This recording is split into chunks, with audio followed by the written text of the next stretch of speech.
Indian superstar Pentala Harikrishna won his game against World Champion Magnus Carlsen in the St. Louis Rapid and Blitz event yesterday, and this was a game from the Blitz portion.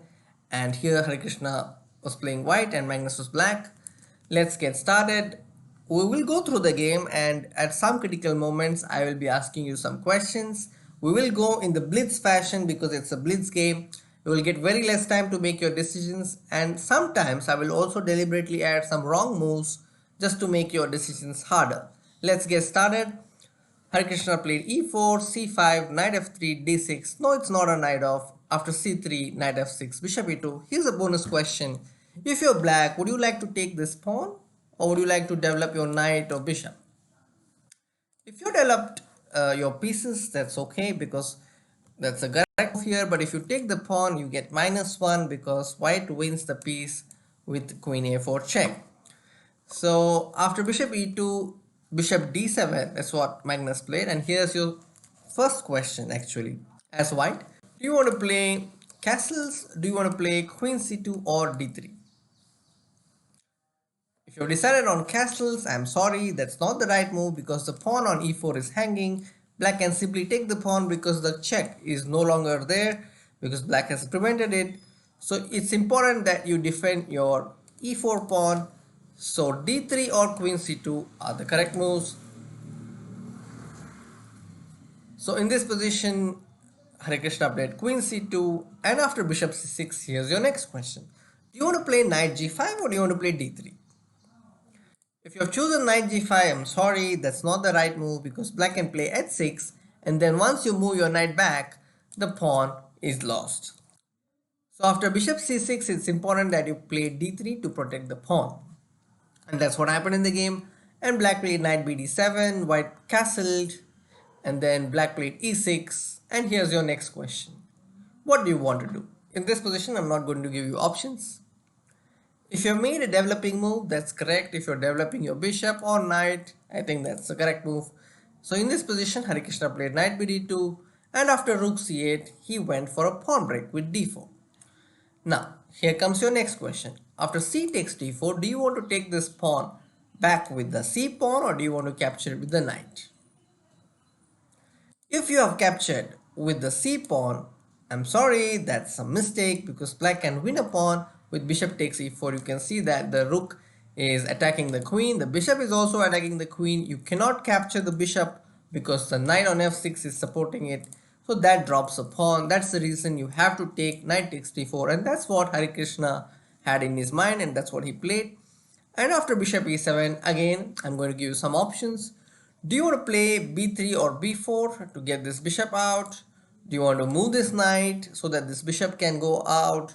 Or do you want to capture on c6? Okay, one thing is clear, you cannot really move this knight because the pawn on e4 drops in that case. And if you want to play b3, b4, yes, that's a possibility. You can play b4 to establish a Meran-like position on the queen side. But I think I like the move that was played in the game. He took knight takes c6, just capturing the bishop. And after rook c6, here's your question again.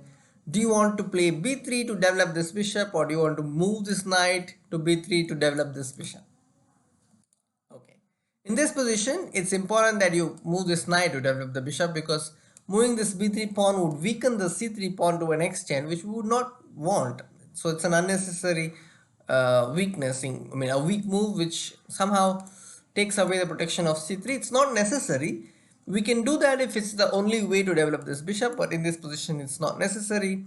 I wouldn't say b3 is a mistake, but I would say that b3 is an okay move, but knight b3 is even better.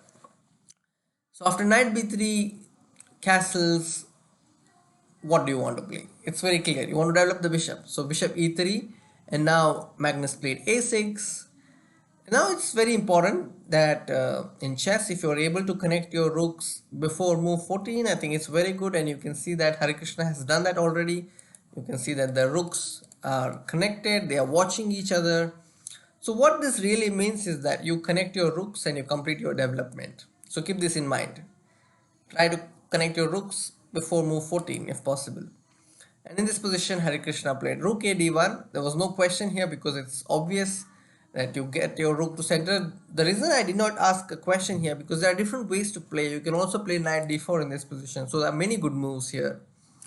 But good job if you have found rook a1. And then after rook c8, he played f4, expanding on the king side, gives a lot of space, also covering important square on e5. And then after queen c7, he plays king h1 to get off this radar and prevent any possible checks that can come in this a7 g1 diagonal.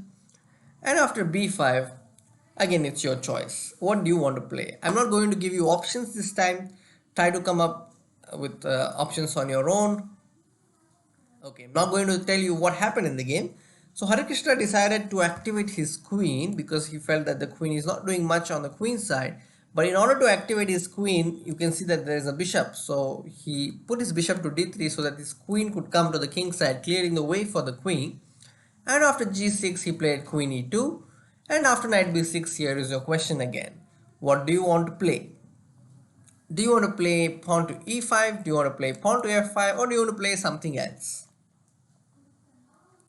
The strongest move in this position is f5. If you play f5, you're also directly hinting at possible weaknesses and also opening the lines for the bishop.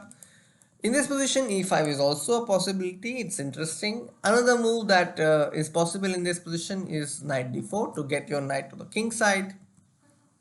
So in this game, f5 was played, and then after g takes f5, e takes f5, you can see there is still a contact with the e6 pawn, so he plays e5. And now black has two pawns in the center, and since white doesn't have a center, he will try to attack the opponent's center, and d5 e4 plan has to be stopped. So he does it in a very nice way. He brings his knight from b3 to action. He plays knight d2, and after king h8, there are different options again.